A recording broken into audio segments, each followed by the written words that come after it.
Hi, my name's Rob Hudson. I'm a professional relic hunter. I've travelled the globe for the last 20 years, tracking down artefacts that you just never see anywhere else on the planet. There's things like mutated animals and genuine human remains.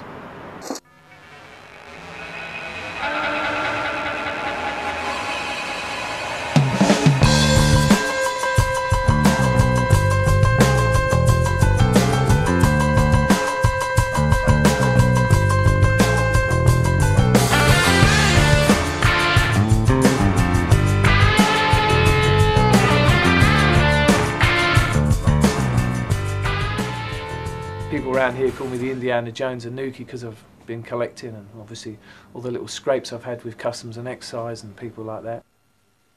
The swamp monkey. This one is actually not quite what it seems. If you actually look closely, I'll actually show you if I turn it over. You can see it's actually the back end of a white-tailed deer. This would have been his bottom hole, and obviously we put some eyes on the cheeks, or somebody has cleverly. These were invented in about 1920 when Bigfoot and other creatures like that were supposedly roaming the earth.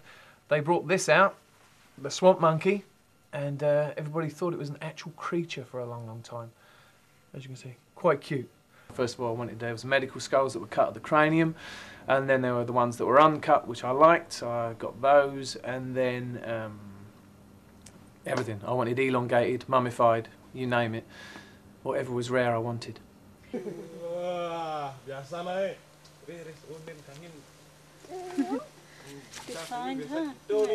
Shrunken heads. I don't know if you can see this. They actually used to tie the mouth shut to stop the spirit from escaping. Basically, they used to take the skin off the person's skull to shrink it down. They'd actually cut it all the way up the back here, you can see behind. And they'd peel the skin off the head. They would boil the skin and then put hot sand and stones from under the fire onto the back of the skin. This would scald the skin and start the shrinking process off. It's very similar to tanning the leather. They'd wear it a bit like modern day, sort of how you have bling now. They'd wear the shrunken head around their neck and walk into the village and get worshipped for being probably quite hard or something like that. I'm going to tell you about my penis now. It's just here. It's supposedly cut from a hanged man 250 years ago. There's no girth because the skin's been removed, and there's no length because we think he came from London. This here's Pepsi. She's been with me now, how long? 15 years now.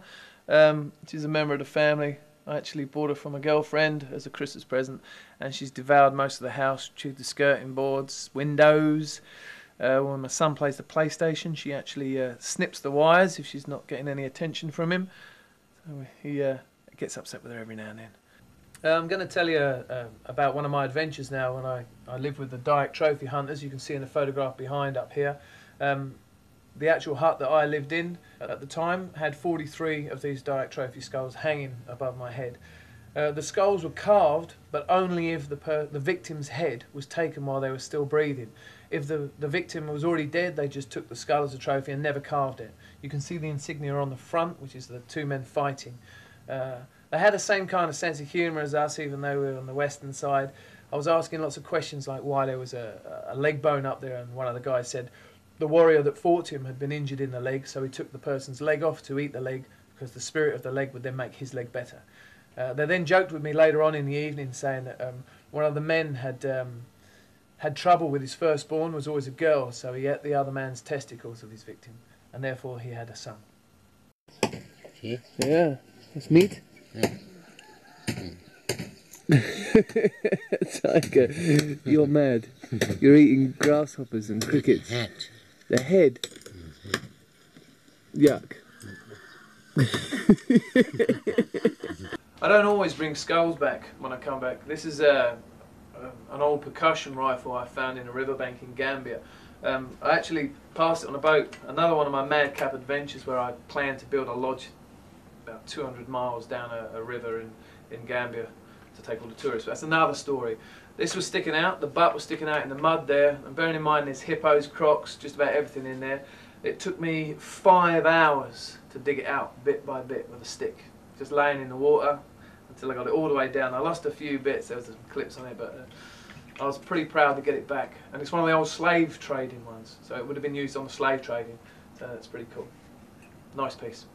People ask me what are the weirdest things that I get sent through the post and stuff like that, because people obviously are sending stuff a lot of the time now, and this has got to be one of the weirdest. I'll quickly show you.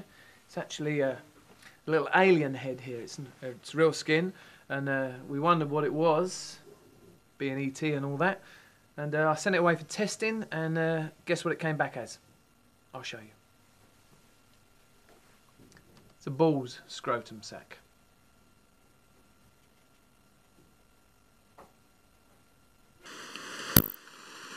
Nasty little bagger. My pickled nose. Quickly tell you, this was left to me by a friend of mine who passed away. And I know what you're thinking. You're thinking that somebody cut it off his face. It wasn't actually. It was actually from his collection. So, there you go. You want to check for bogies at the back? Okay. It's 7 o'clock in the morning at S Bend, whatever. There's a mosquito. Got it. Look. Cool, huh? The most exciting find I've had. I think it's the one I'm gonna find.